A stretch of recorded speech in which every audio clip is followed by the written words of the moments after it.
In front of me is Vivo Y76 5G, and let me show you how to add photo to contact on this phone.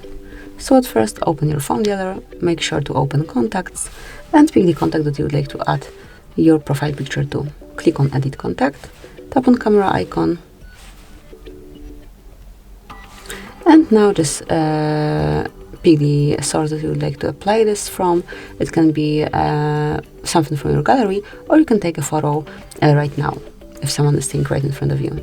So let me choose the photo from my albums. It can be this one, and you can crop it with whichever app you prefer.